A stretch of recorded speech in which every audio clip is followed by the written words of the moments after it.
কবিতা ক্ৰিয়েশ্যনলৈ আপোনালোক সকলোকে স্বাগতম জনাইছো।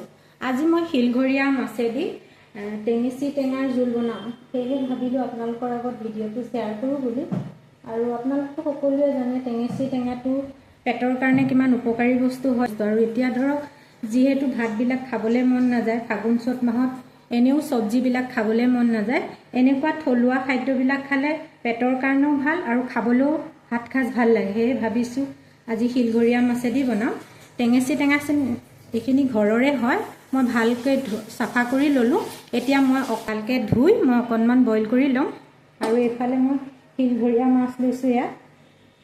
আৰু শিলঘৰীয়া মাছটোৰ টেষ্টটো খুব ভাল। আগৰ এটা ভিডিঅ'ত মই আপোনালোকক কৈছিলোঁৱে, এইটো আমাৰ তেজপুৰৰ মানে খুব ফেমাছ মাছ বুলি ক'ব পাৰি। আৰু এইটো নদীৰ মাছ হয়। নদীৰ মাছৰ টেষ্টটো এটা সুকীয়া হয়, সেইটো কাৰণে ইয়াৰ জোল বনালেও খাবলৈ খুব ভাল লাগে। সেয়েহে আজি মই বনাম বুলি ভাবিছোঁ। আপোনালোকে ভিডিঅ'টো একেবাৰে স্কিপ নকৰাকৈ শেষলৈকে চাই থাকিব। আৰু বাকী যিখিনি মই বস্তু ব্যৱহাৰ কৰিম আপোনালোকক মই বনাই থাকোঁতে দেখুৱাই যাম।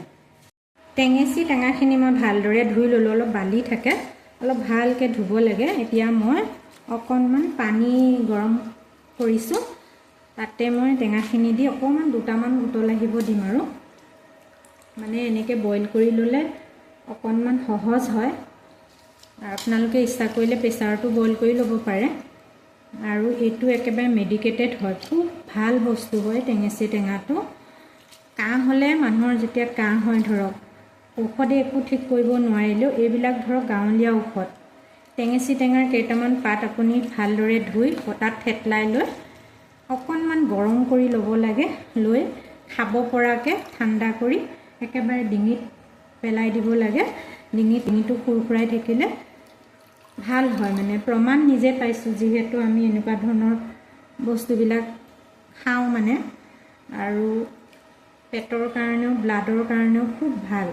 এইখিনি বইল হৈ গ'ল, চাওকচোন, দিয়াৰ লগে লগে কালাৰ চেঞ্জ হৈ গ'ল আৰু বইল হৈয়ে গ'ল।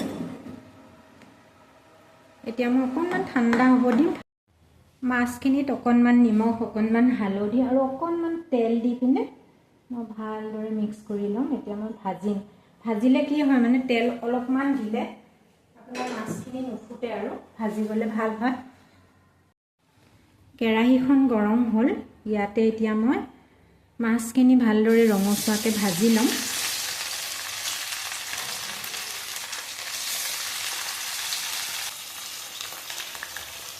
মাছ ভাজিলে অকণমান নিমখ হালধি দিওঁ।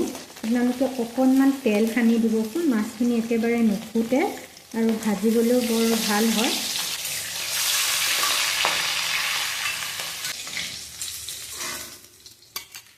কিমান ধুনীয়া হৈছে কালাৰটো। এতিয়া মই তেলতে প্ৰথমতে শুকান জলকীয়া দিম। যিহেতু টেঙেচি টেঙাটোত মছলা ব্যৱহাৰ নকৰোঁ, আৰু শুকান জলকীয়া দিলে এনেকুৱা টেঙা জোলবিলাকত খুব ভাল লাগে আৰু ধুনীয়া এটা গোন্ধ ওলায়। সেইটো কাৰণে মই শুকান জলকীয়া দিছোঁ 3টা, আৰু অলপমান বগা সৰিয়হ দিছোঁ। বগা সৰিয়হ আৰু শুকান জলকীয়াখিনি ভাজি হোৱাৰ পিছত ইয়াতে মই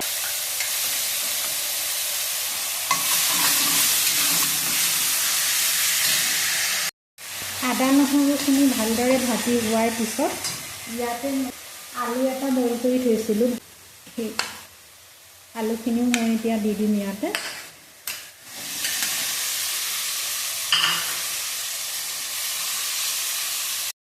আলুখিনি ভাজি হোৱাৰ পিছত ইয়াতে মই জোখ অনুযায়ী নিমখ দিম। যিহেতু আমি ৰস চাউল খাওঁ, সেইটো কাৰণে অকণমান পৰিমাণটো বেছি দিব লাগে। আৰু হালধি দিছোঁ অলপমান। বাকী ইয়াতে একো মছলা নিদিওঁ। এতিয়া অকণমান ভালদৰে আলুখিনি ভাজি ল'ম। আপোনালোকে এনেকৈ টেঙেচি টেঙাৰ জোল বনাই খাবচোন, আৰু এনেকুৱা বতৰত খুব ভাল লাগে খাবলৈ। এতিয়া ধৰক চব্জিবোৰ একেবাৰে খাবই মন নাযায়, একে ধৰণৰ চব্জি। এনেকুৱা ধৰক আমাৰ অসমীয়া থলুৱা যিবিলাক খাদ্য আছে, ধৰক টেঙেচি টেঙাই হওক বা কলফুলেই হওক, নাইবা আপোনাৰ কলপচলাই বা কচু শাক, এনেকুৱা ধৰণৰ বস্তুবিলাক এতিয়া খাই খুব ভাল লাগে।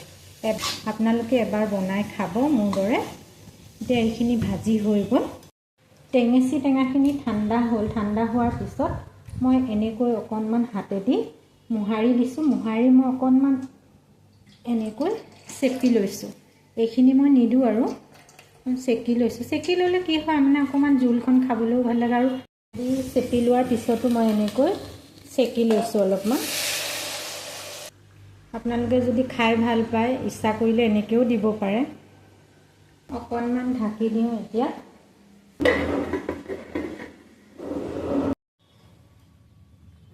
কিমান ধুনীয়া হৈছে চাওকচোন, ৰংটো দেখিয়ে ভাল লাগে। এতিয়া এটা উতল অহাৰ পিছত ইয়াতে মই এতিয়া মাছখিনি দি দিম।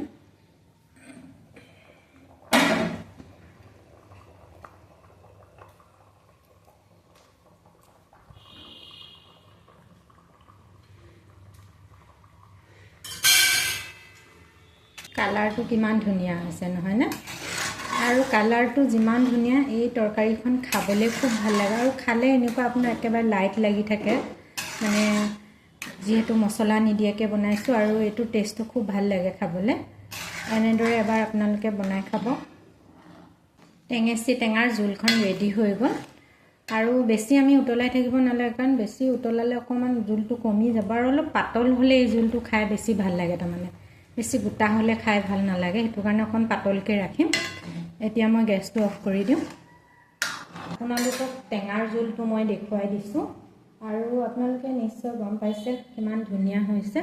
একেবাৰে শেষত দেখুৱাইছোঁ। আপোনালোকে এনেদৰে বনাই খাব আৰু খাই এবাৰ কমেণ্ট কৰিবচোন কেনেকুৱা লাগে।